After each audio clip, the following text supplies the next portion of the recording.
para nós começar a nossa aula. Então vamos lá, turma. Relembrando aí a aula da semana passada, a gente falou aí, né, sobre parte de segurança de redes. A gente trouxe aí nossas ferramentas, né, as ferramentas que a gente utiliza, as clouds, sobre VNet, sobre os Integration Runtime, sobre VPN. Trouxemos aí, né, sobre as nossas VNets, trouxemos aí nossos protocolos de segurança. Então, hoje a gente vai falar aí um pouquinho mais sobre a parte de dados, sobre a parte de arquitetura. E a gente vai trazer aí hoje, né, a parte aí de orquestração de pipelines e gerenciadores de serviços. Então hoje a gente vai falar um pouquinho aí sobre o Airflow, né? Vamos falar um pouquinho aí sobre o Data Factory, sobre esses caras aí que a gente tem tanto ouve falar, né, que a gente precisa aí conhecer também, entender também, né, sobre eles. Lembrando que a gente vai configurar aí o Data Factory, tá, pessoal? E a gente vai configurar aí o orquestrador da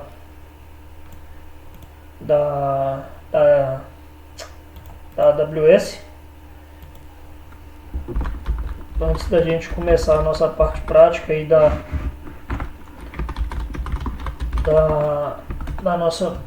do nosso curso, né? Como eu disse, a gente está entrando aí na quarta aula.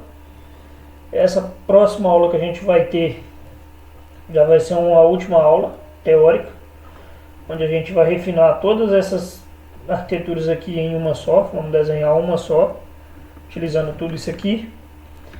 E aí a gente já vai começar aí, depois que a gente desenhar ela, a gente vai começar a fazer a implantação prática dela aí, para a gente ver como é que é feito, né, a implantação, todos os processos. Vamos aí entrar em padrão de nomenclaturas, vamos entrar aí nos processos mais práticos, né?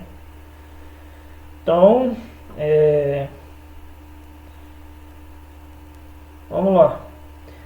O que são os orquestradores de dados, né? O que são os nossos orquestradores de pipelines aí? Na verdade, pessoal, não é sobre orquestradores não. Eu ia falar sobre orquestradores, mas vamos entrar aqui num processinho que a gente não falou. A gente falou aqui na primeira aula, mas a gente não falou sobre eles. A gente falou aqui sobre banco de dados, mas vamos falar aqui sobre storage. Primeiro, que eu esqueci de passar sobre storage. Era para ter passado primeiro que rede de segurança, eu esqueci. Foi mal, galera, me desculpem aí, tá? Então vamos lá, pessoal. O que são os nossos storages? Os storages nada mais são do que os nossos bancos de dados de serviços, né? Então, o que a gente tem hoje disponível de banco de dados aí disponível no mercado, né? Então hoje a gente tem aí N serviços para bancos, né? Fora que a gente tem aí, né, hoje os storages em nuvem, né, os famosos data lakes, DWs. A gente tem aí os data lake houses. Temos aí, né, os nossos temos aí os nossos data lakes, né? Temos aí os data meshes também. Então temos aí várias ferramentas, fora os nossos bancos on-premise mais conhecidos, né? A gente tem aí hoje a gente tem o Postgres, nós temos o SQL Server, nós temos aí o Oracle, né, que é um dos mais conhecidos. Nós temos aí hoje como banco de dados NoSQL, né? São os não relacionais. Nós temos aí o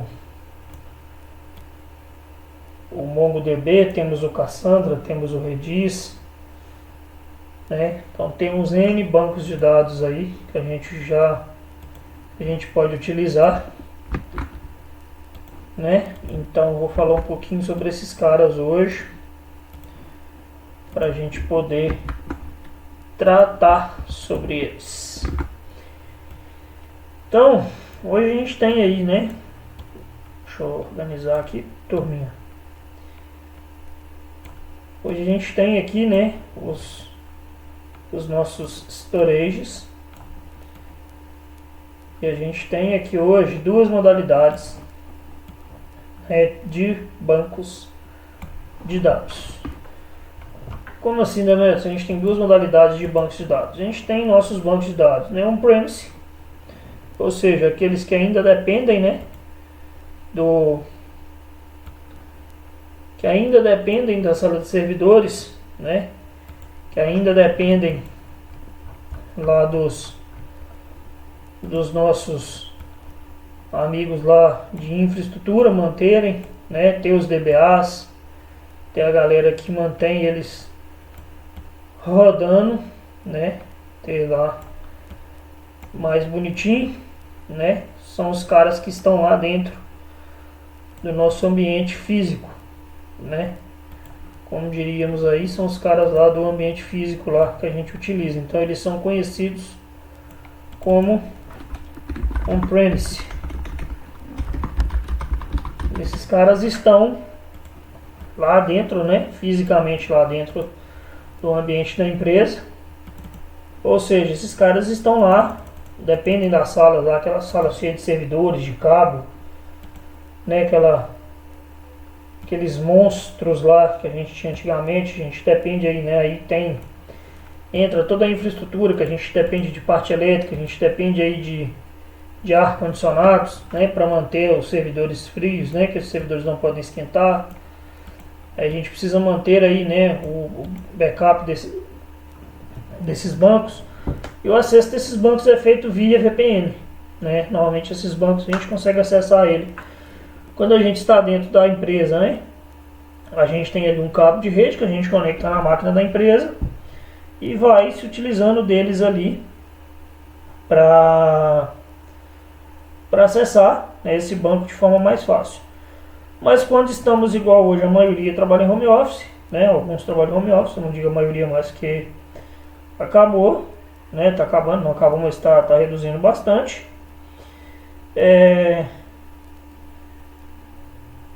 A gente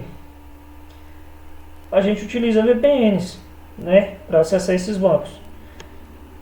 Então a gente utiliza essas VPNs para acessar esses bancos e poder trabalhar com eles.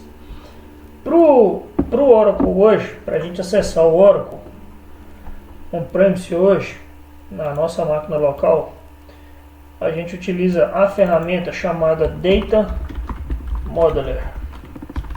É uma ferramenta da própria Oracle que a gente utiliza para fazer a modelagem de dados, certo? Só para falar um pouquinho sobre elas. A gente utiliza o Data Modeler e o SQL Server. O mais utilizado é o SSMS. É uma sigla monstro, é uma sigla pequenininha, mas o nome é gigantesco, tá? Por isso que eu não vou falar sobre ele. O nome dele todo é SQL Server Management Studio. Não vou saber falar essa porra não, pessoal. Vai me desculpar, mas vou ter que enrolar vocês com o nome. Conheço como SSMS. E aí, para a gente utilizar esses caras, normalmente o DBA acessa a nossa máquina, ou o time de infra, ou o time de cibersegurança, acessa a máquina, configura lá o nome do servidor, né? O servidor tem um nome e o endereço IP lá que a gente vai acessar. E aí a gente tem lá o nosso usuário e senha lá, né? Para acessar esse cara aqui na nossa máquina. Ademais, mas como é que eu acesso? Esse usuário e senha normalmente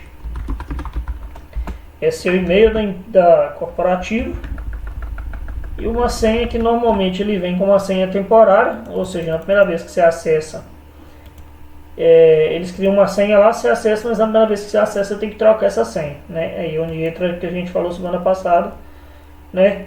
São os nossos protocolos de segurança aqui, que é o acesso via VPN, via Firewall e via Authenticator, né? Então, ou seja, que toda vez que eu vou, um exemplo aqui do cliente que eu trabalho, toda vez que eu vou acessar esse SMS, eu preciso digitar meu usuário e senha, e depois disso eu preciso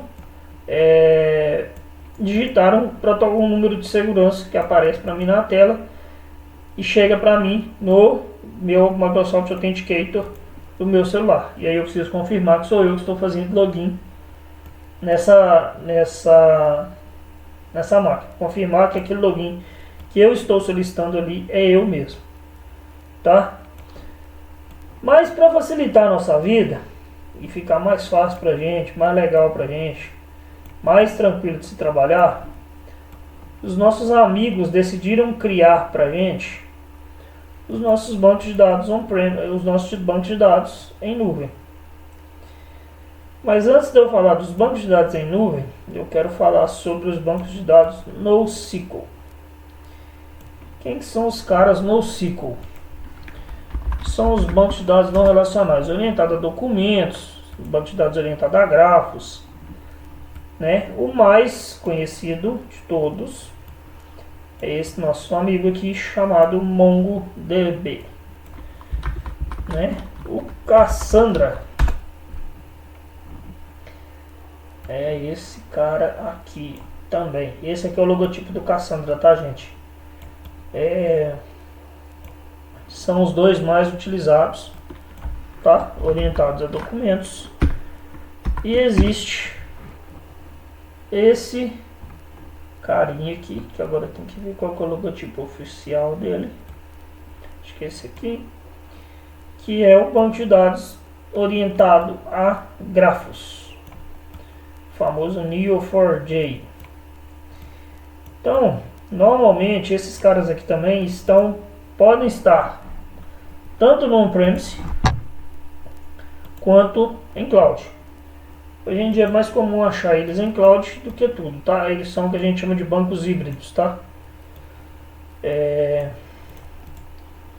Eles são o que a gente chama de bancos híbridos. Deixa eu mandar mais um pouquinho para baixo que eu preciso de espaço para pôr um título ali, né? Então, esses caras aqui são os nossos bancos de dados não relacionais.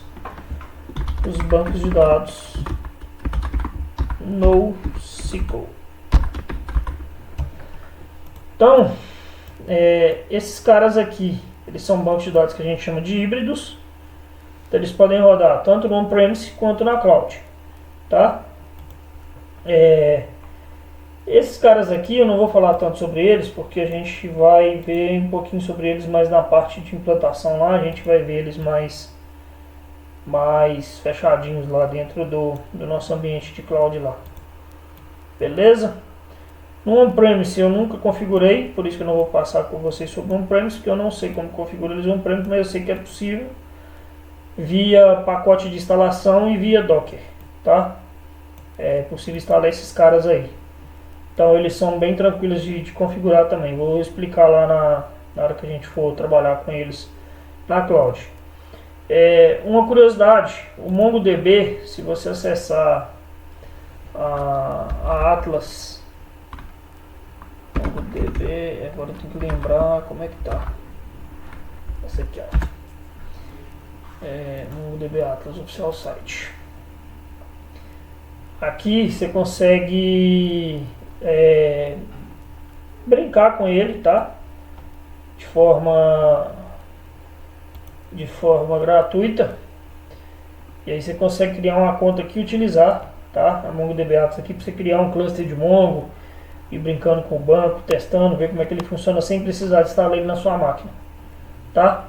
E aí vocês podem instalar depois, tem como mostrar o hash conexão, você faz a conexão dele com sua máquina local e pode ir brincando com ele aqui, tá? Você pode criar sua conta direto com o Google, é muito mais rápido, e aí brincando com ele aqui e testando, fazendo algumas coisas com ele, tá?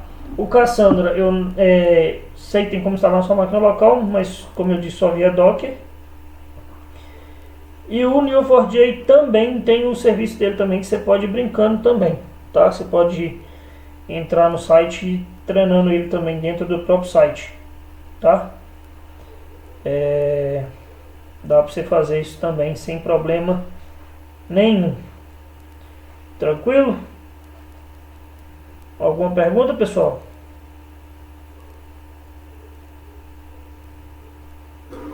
Não, não, é de boa.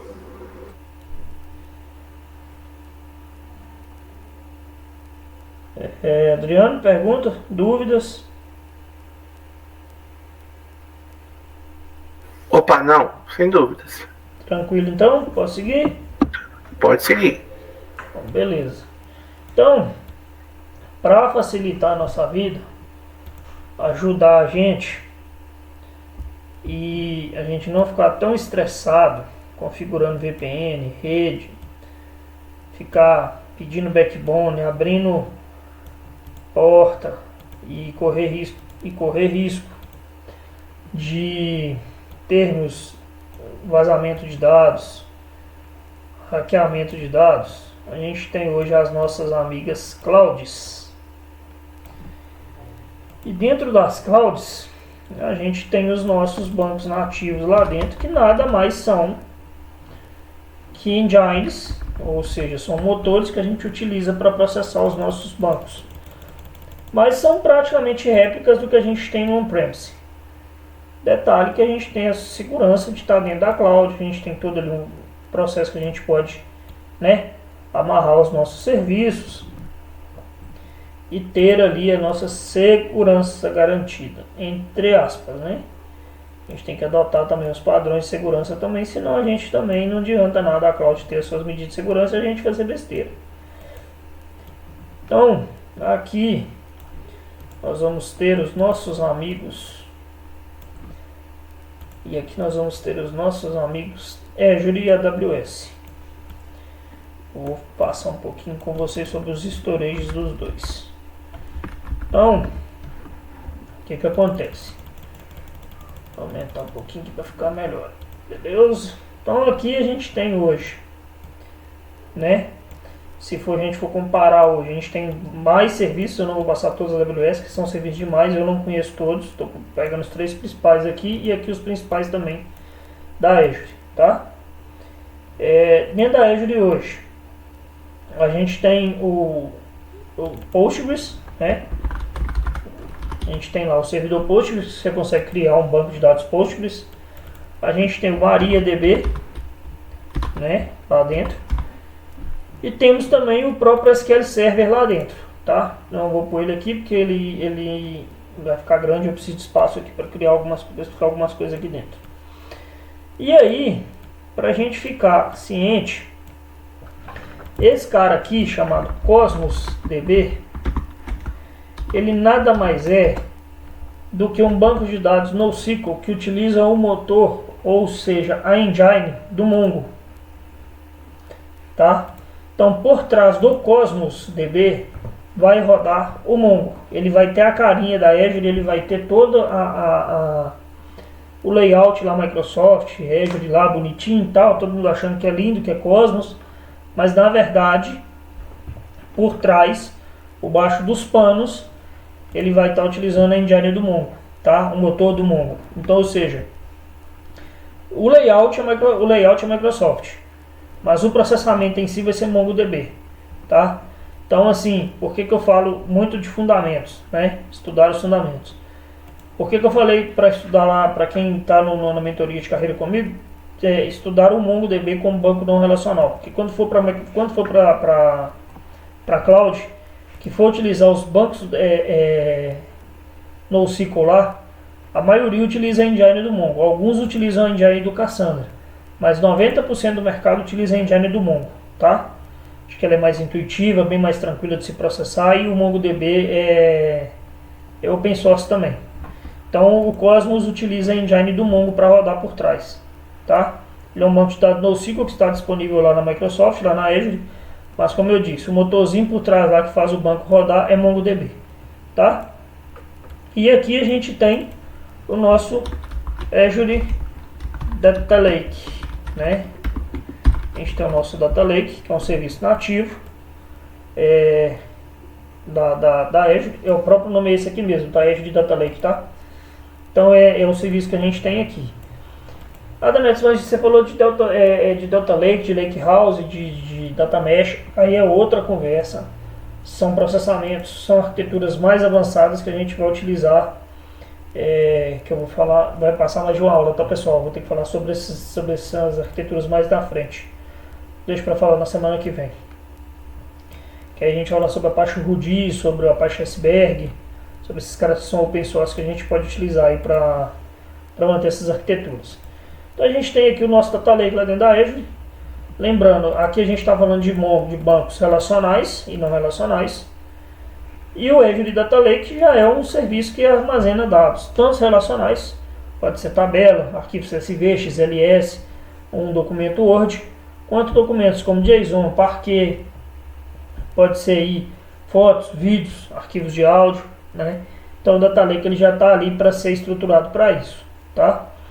Comparando os nossos serviços, trazendo da Azure para a AWS, da AWS para a Azure, o primeiro serviço que eu comparo, que eu trago, que é um dos mais importantes, se eu for comparar o Azure Data Lake com a AWS, eu vou ter na AWS o Amazon S3 para fazer aqui que o Amazon S3 seria o meu Azure Data Lake, tá? Comparando com os bancos de dados NoSQL, o Cosmos, eu tenho o Redis, tá? O Redis, ele também utiliza, se eu não me engano, a engine do Mongo para processamento de dados, tá? Então, tem bem isso também, beleza? E para bancos de dados relacionais, eu tenho um amigo que serve como DW, vou falar sobre ele também, o Redshift. O Redshift, ele é um banco de dados relacional, mas que também serve como Data Warehouse também, tá? Ele é usado como Data Warehouse dentro da AWS, tá? Lembrando, o Postgres também você pode criar DW dentro dele. Para quem utiliza muito on-premise, você pode utilizar. Lembrando, todos os bancos podem ser utilizados como DW, não é muito, hoje em dia não é tão utilizado, mas já foi bastante, tá? Utilizados. E hoje em dia a gente tem os DWs em nuvem, né? E quase já não utiliza mais. A gente utiliza hoje o Data Lake. E a evolução dos Data Lakes são os Data Lake House, que nada mais do que a junção das boas práticas dos DWs com as boas práticas dos Data Lakes. Então são junção das duas ferramentas em uma só, tá? Dúvidas, pessoal? Vocês queiram perguntar sobre Data Lake House, Data Lakes, Data Swamps, vou falar sobre ele agora, o que é um Data Swamp, como que ele é criado, e a gente vai começar a falar um pouquinho mais sobre storage e diferença dele rodar on-premise e rodar a diferença em cloud. Perguntas, turma? Não. Por enquanto não.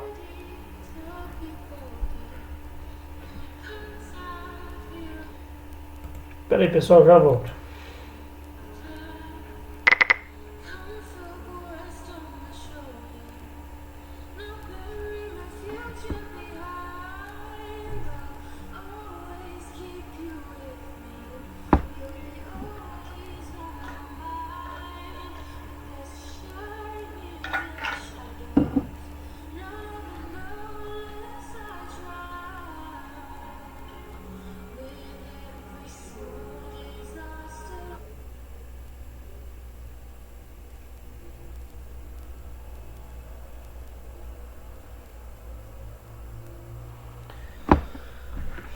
Pessoal, tá claro para vocês isso aqui? Tá tranquilo? Como é que tá?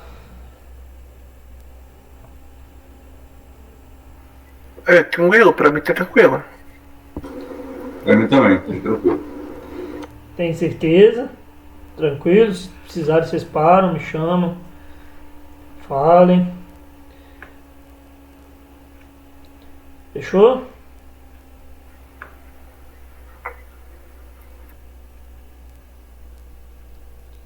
Tranquilo, pessoal? Essa parte, sem dúvidas.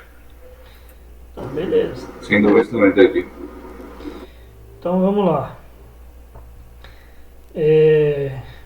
Seguindo então, pessoal. Então a gente tem aí os nossos data lakes, né? Bonitinho, lá dentro da nossa Azure. Eu não vou pegar logo, porque não vou ter logo de Data Lake, de Data Lake House aqui não, pessoal. De Data Lake House não. Mas o Data Lake House, ele nada mais é do que a junção desses caras aqui. Quieta, isso! Desse cara aqui, né? Vou pôr os dois juntinhos aqui. Com o nosso warehouse, com os nossos, né? Com os nossos bancos de dados. Né? Nossos bancos de dados não, né? Nossos DWs, né? Então, eu vou pegar aqui o Postgres como exemplo de DW, porque não tem coisa aqui. O Synapse também serve como DW também, é um serviço nativo Microsoft, mas é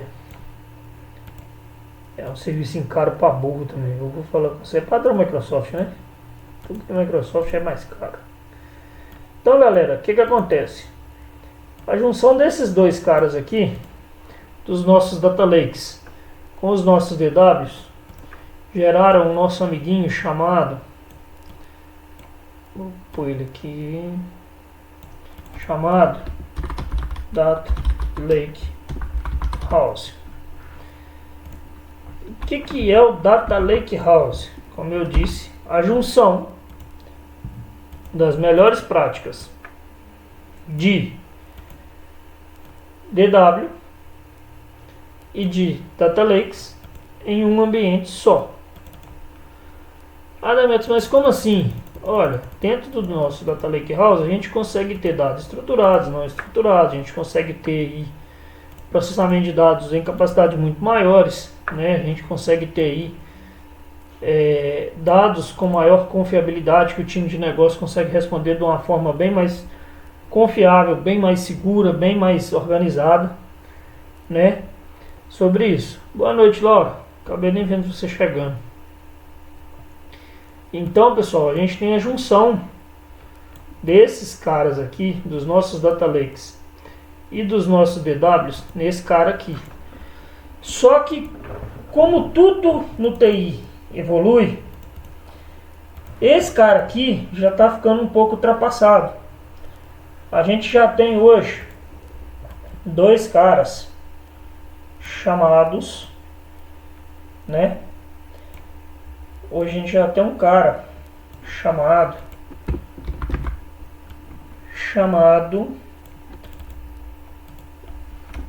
Data Mesh.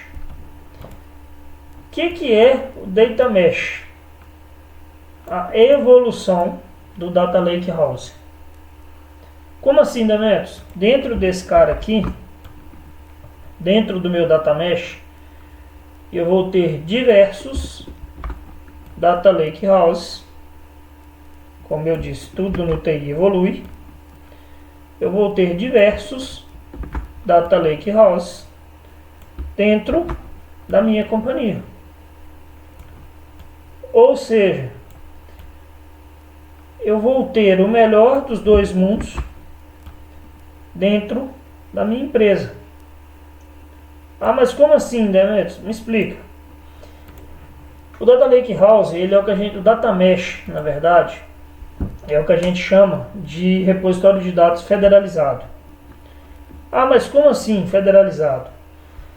O Data Lake House, por exemplo, de financeiro, vamos dizer assim, vou dar um exemplo, de financeiro, é um Data Lake House independente do Data Lake House, por exemplo, de RH, que é independente, por exemplo, do digital, que é independente do de marketing, que é independente do de, sei lá,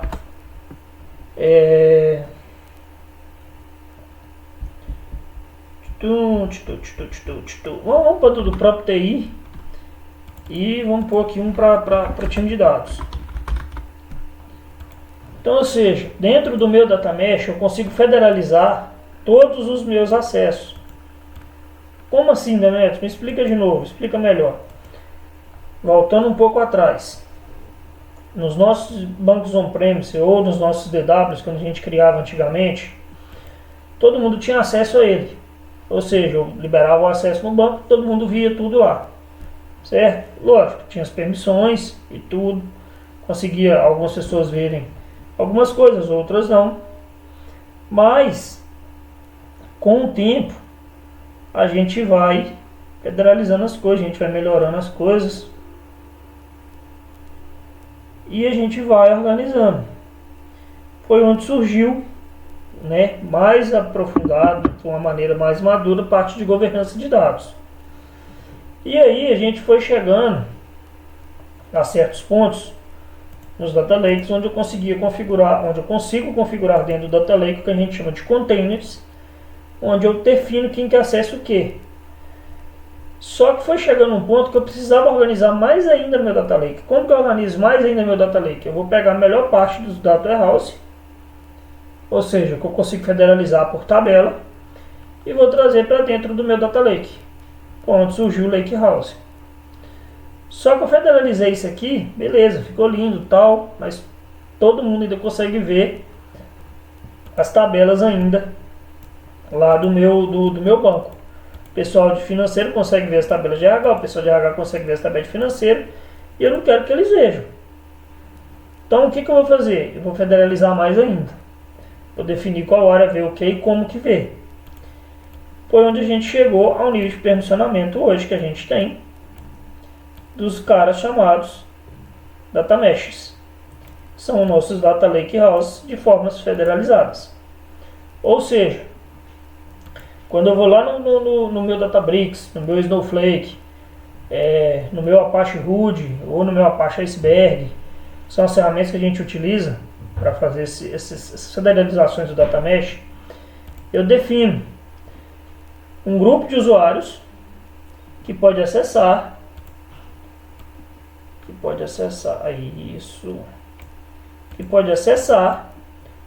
aqui eu vou pegar um grupinho de usuários e vou pôr aqui definido, olha, essa galera que só vai acessar os dados do financeiro.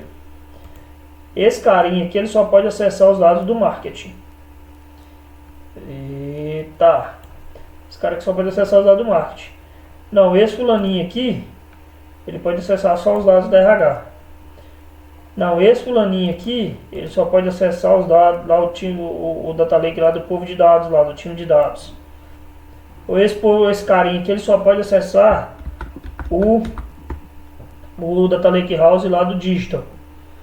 Então, com o meu data mesh, eu consegui federalizar o que cada grupo de usuários vai ver e como ele vai ver e onde ele vai ver. Como assim, Nemeto, onde? Eu vou permissionar aqui até as tabelas que o cara pode ver. Ah, mas o Ives pode ver todas as tabelas? Não. Eu vou permissionar aqui para o usuário do Ives quais tabelas ele pode ver lá dentro do financeiro. Ah, não, mas o Ives trabalha no RH. Eu vou permissionar aqui quais tabelas que o Ives só vê no RH. Eu consigo pegar a Laura, por exemplo. A Laura trabalha dentro do financeiro. Eu vou especificar para o usuário da Laura quais tabelas ela pode ver dentro do financeiro. Pode existir 50 tabelas aqui no financeiro, mas eu vou permissionar lá para a Laura ver só 20, só 10, ou só 2, ou só 5, ou só uma. Pode falar, Adriano. Essa questão de permissionamentos, você está falando em termos de tabelas, mas eu consigo fazer um permissionamento a nível de colunas? Consegue. E também aplicar o conceito de mascaramento, tipo, o pessoal do financeiro consegue ver o CPF da pessoa exatamente como é, mas o pessoal da digital aqui, ele vem mascarado. Consegue. Bacana. Consegue levar Obrigado. nível de coluna. Consegue sim. Valeu. Tá? Para nível de coluna, a gente leva aqui, ó, tá? Nas ferramentas de governança de dados, tá? Aí você consegue fazer o permissionamento aqui dentro. Quando você for fazer o gerenciamento do seu catálogo, você consegue fazer esse permissionamento a nível de coluna também e o mascaramento, tá? Sem problema nenhum. Beleza? Então o data mesh é o que está por trás do que a governança usa, do que essas ferramentas de governança usam. Não, Por hoje trás você do data consegue mesh. utilizar o Data Lake House para governança. Tá? No Data Lake House você consegue utilizar. No Data Lake você já consegue utilizar a governança. Basta você ter um catálogo de dados configurado. E esse catálogo tem permissão de leitura no Data Lake. Tá? Ok. Tá? Então no Data O Lake. Data Mesh é como se fosse um Data Lake House, só que englobando os outros, como se fosse Data House e Data Mart, né, de antigamente. Isso. Isso. Beleza. Só que o Data Mesh hoje ele é federalizado, né? O que a gente chama de federalizado. Então, ou seja, é um conceito muito novo. O Data Mesh, o conceito surgiu, se eu não me engano, 2019 e 20. E é um conceito muito novo. Tanto para empresas, quanto para a gente que é profissional de dados. E eu vou te falar o seguinte, nesse tempo todo aí, de 2020 para cá, nesses últimos 4 anos, se eu vi um data mesh mesmo, não um conceito de data mesh ser implantado, data meshes mesmo, rodando limpo, bonitinho, federalizado, com governança, um grupo de usuários, tudo assim, de forma assíncrona, perfeita, deve ter sido uns dois. Existem projetos de implantação, existem algumas empresas que estão começando a adotar os data meshes, mas não é uma coisa simples de se montar, principalmente por questão de custo. O custo de manter um data mesh é muito alto, tá? Não é um custo barato, principalmente que você vai ter vários data lake house dentro dele, e por ele ser um serviço muito federalizado. Então, ou seja, você tem que ter um cara ali, uma pessoa ali que vai ficar por conta de ficar sempre revendo esses acessos. Se os acessos estão de acordo, se o nível de permissão, tanto de tabela quanto a nível de coluna, está sendo respeitado. Se precisa adicionar alguém, se precisa remover alguém, então você tem que ter uma pessoa ali, não só uma pessoa, né? Às vezes um time só para ficar por conta disso aí. Então o custo também de se manter um data mesh hoje ainda é muito alto. Principalmente que o data mesh hoje você não consegue manter ele on-premise. O conceito do data mesh ele foi criado e implantado praticamente todo em cloud. Então, ou seja, você tem que ter aí um custo de cloud um pouco mais alto também para manter esse cara rodando também. Então não é um serviço barato, não é uma coisa barata, como eu disse. Não só por questão de cloud, mas por questão de infra. Que você tem que manter ali o time,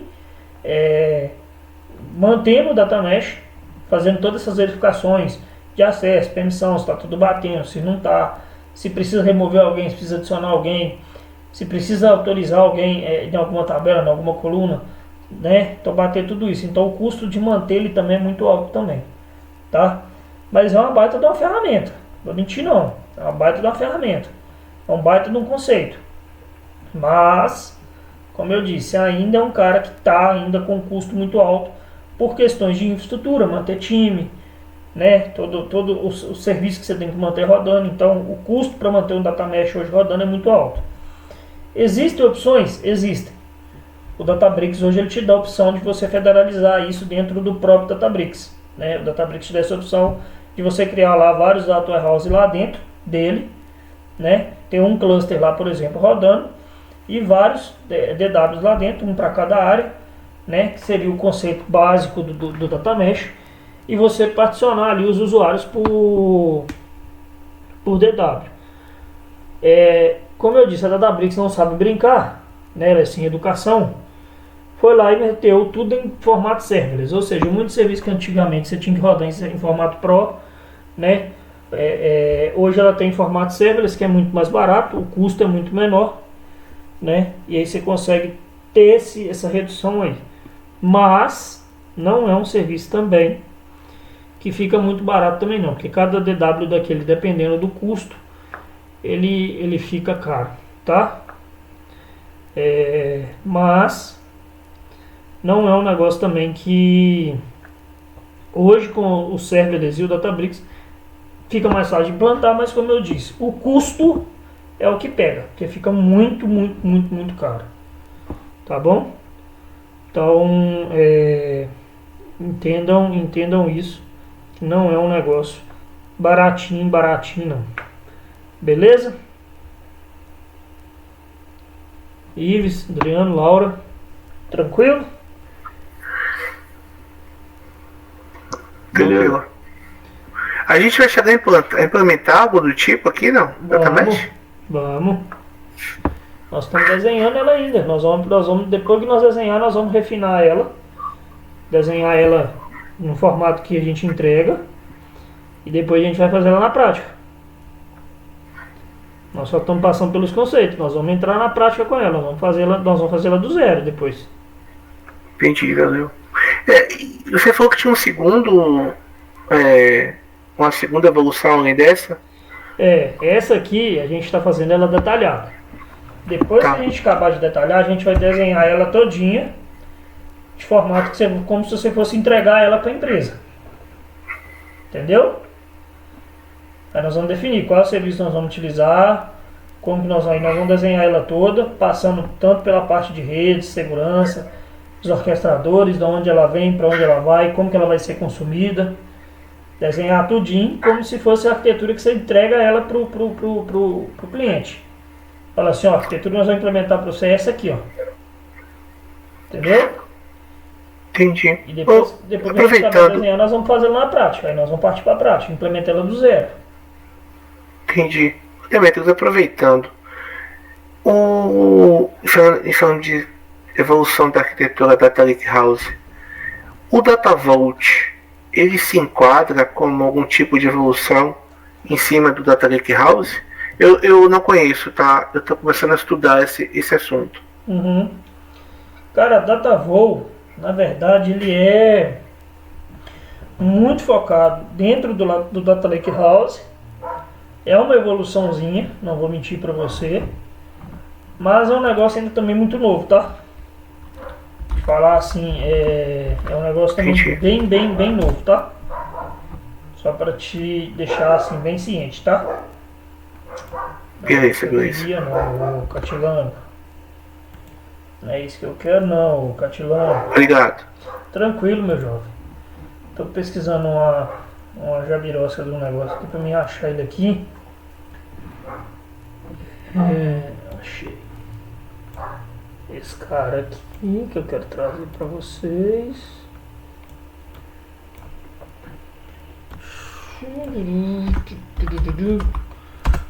Como eu disse, tá, gente? São muitas ferramentas. Não se preocupem em estudar todas. Porque se você for estudar todas, você vai passar a vida inteira estudando e não vai dar conta de estudar tudo, tá? Fiquem bem tranquilos em relação a isso. Esse cara aqui, o Rudi, quero pegar.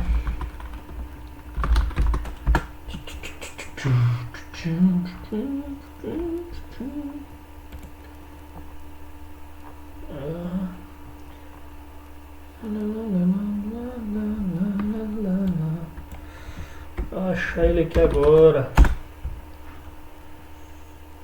Achei. Acho que vocês vão conhecer ele de longe, ou ao menos o nome você já deve ter ouvido falar,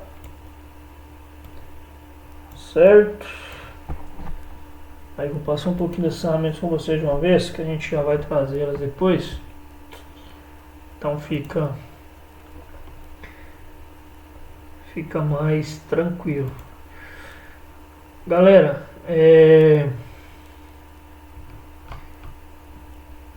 tinha um outro que eu queria trazer, agora fugiu da Apache. Mas depois eu lembro qual que é e eu trago semana que vem.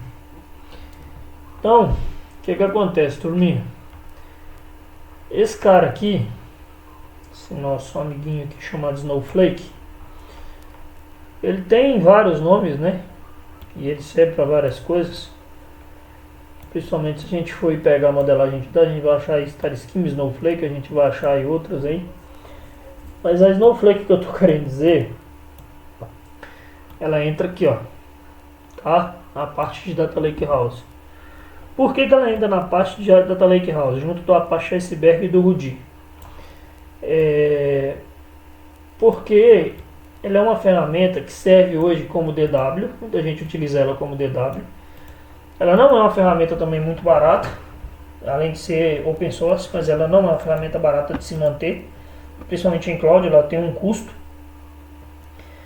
E ela é uma ferramenta, eu particularmente ainda não utilizei ela em produção, comecei a estudar sobre ela há pouco tempo, mas me parece ser muito boa, bem interessante de se estudar, de se trabalhar, tá? O pessoal fala bem da Snowflake. E eu falei há poucos dias, na minha live lá no canal StatDados, sobre o DuckDB. Eu não vou trazer o DuckDB por dois motivos. Eu não estudei o DuckDB e eu não vejo o DuckDB como uma ferramenta mercadoal agora, vou dizer assim, de mercado agora.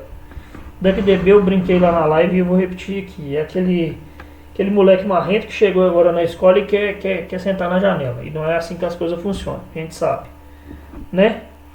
Então, eu não vou trazer sobre o DuckDB por isso, porque eu não estudei sobre ele, não quero falar, não vou falar uma coisa aqui que eu não conheço com vocês, tá bom? O Apache Iceberg e o Apache Rudy, eles servem como Data Lakes, mas também servem como Data Lake Houses, tá? Inclusive o Apache Iceberg, como eu disse, a Databricks não sabe brincar, né? Ela não tem educação nenhuma. Além de meter tudo em formato serverless, ela pegou uma coisa do Apache Iceberg que a gente ganha muito nele, que ele atua com formato tabular, tá? E isso aqui a gente ganha um tempo de processamento monstruoso dentro dele. E a Databricks, com a educação toda que ela não tem, foi lá e conversou com a Apache e incorporou a Apache Iceberg nas novas versões dele que estão saindo para o público agora. Na última release que saiu, que foi do evento de São Francisco, que eles anunciaram, tá?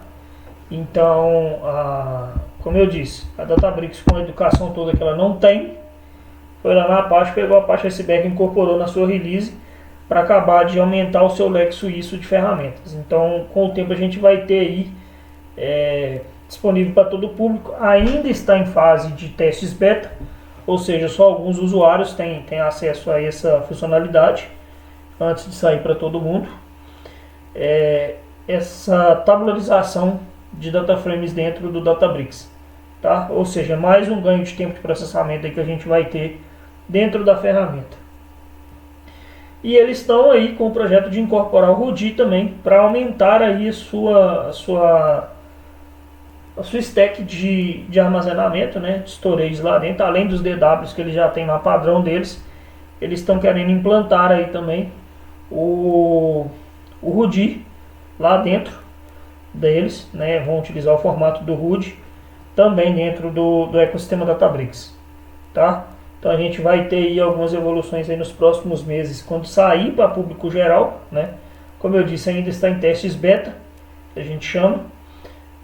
Não, a funcionalidade está disponível para todos os usuários, são mais usuários premium, né? E os primeiro ali os parceiros Databricks, depois que eles vão liberar para o público, vamos dizer, para os meros humanos utilizarem, tá? Então, a gente tem hoje aí, então, relembrando aí, quais são os formatos hoje que a gente tem de storage, né? A gente tem, né, os nossos bancos de dados relacionais, podendo rodar on-premise ou cloud. A gente tem os bancos de dados NoSQL, também podendo rodar aí on-premise ou cloud. A gente tem, né, os nossos Azure, a gente tem os nossos Data Lakes rodando nas clouds. Temos aí os nossos Data Lake House rodando aqui hoje, né, em clouds, e também podendo rodar on-premise com a Apache Iceberg ou a Apache Rudy. Pode utilizar os dois aqui, você pode utilizar pode baixar eles aí do site da Apache.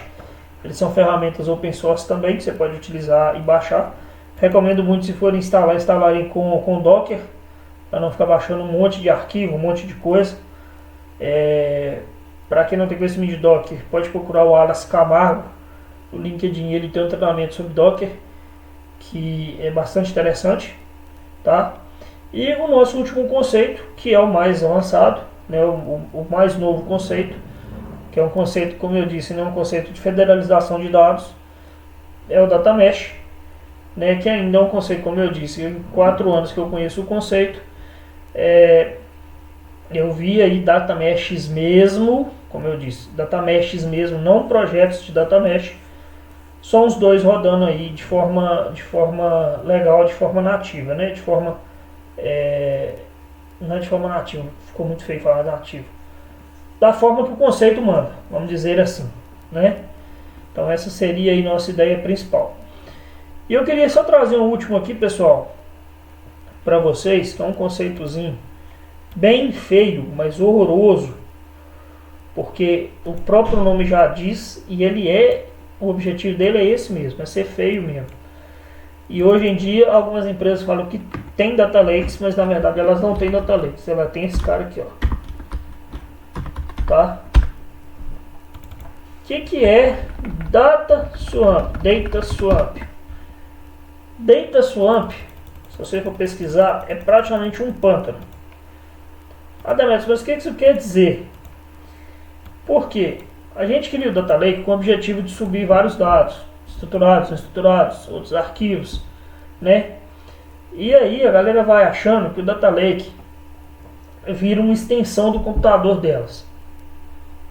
E aí vai subindo tudo quanto é arquivo lá. TXT, foto, vídeo, sobe não sei o que, sobe não sei o que. E nisso aí, o Data Lake vira um Data Swamp. Que nada mais é do que o que? Pântanos de dados, que a gente chama. Mas por que vira um pântano de dados? Porque você vai lá dentro do cara, tem tudo quanto há de trem lá dentro. E às vezes tem coisa lá que não era para estar lá, que não vai agregar valor nenhum para a empresa. Às vezes documentação de projetos poderia estar no SharePoint, poderia estar num Jira, que poderia estar no Azure DevOps, poderia estar no GitHub, mas a galera, com a facilidade que tem de ter o Data Lake disponível, faz o que? Vou subir um DocX lá, vou subir um DXT lá, vou subir uma coisa lá, e vai virando aquele pântano de dados, vai virando aquela coisa horrorosa, e que depois até pra gente corrigir, pra gente dar manutenção, é até difícil, porque você não sabe o que você pode excluir, o que você não pode, que aquilo vai afetar alguém, né? O pessoal começa a subir tabelão para dentro dele, e aí dali a pouco tem um monte de arquivo XLSX, CSV, né? Tem um monte de coisa lá dentro que realmente a gente não sabe o que está rodando dentro de dentro, o que está rodando dentro de BI, o que está rodando dentro de alguma regra de negócio, e aí você não pode excluir e vira um verdadeiro Data Swamp. Então assim, uma última recomendação que eu deixo, muito cuidado, muito, mas muito cuidado ao terem Data Lake House e Data Lakes rodando dentro das empresas de vocês. Mas por quê? Porque às vezes você implanta, você acha que vai ser lindo, que a galera vai respeitar, dali a pouco vira um Data Swamp. Estou falando isso por experiência própria, tá? Implementei um projeto na Radix uma vez, o head na época o head de ciência de dados me chamou, pediu para liberar o acesso do pessoal. O pessoal subiu algumas coisas de ciência de dados e tal. Aí veio um outro time, veio um outro pessoal de engenharia de dados pedindo para liberar acesso e tudo. Conversei, liberei os acessos, fui permitindo. Pouco antes de eu sair da Radix estava um verdadeiro inferno, porque ninguém sabia o que estava em produção, o que estava rodando, o que podia excluir, o que não podia. Tinham criado um monte de pasta, de subpasta dentro do coisa, ninguém tinha federalização de nada. Eu acabei saindo da Radix, não sei que fim que deu isso aí, se consertaram, se excluíram, se continuou como é que estava, mas assim, cuidado ao criar Data Lakes e sair dando permissão para todo mundo que pedir. Dali a pouco você está um Data Swamp na sua mão e você não sabe por que ele está lá. E aí fica aquela bosta, fica ruim para você mexer, fica ruim para você configurar, fica ruim para você dar manutenção. E aí é a pior parte. Você para de responder, né, o negócio, porque isso aqui virou um verdadeiro pântano e você não sabe nem o que extrair de dados lá dentro, porque você não tem como saber o que serve e o que não serve. Beleza, galera? Ives, Adriano, Laura, tranquilo? Beleza? Beleza. Show de bola. Então, pessoal,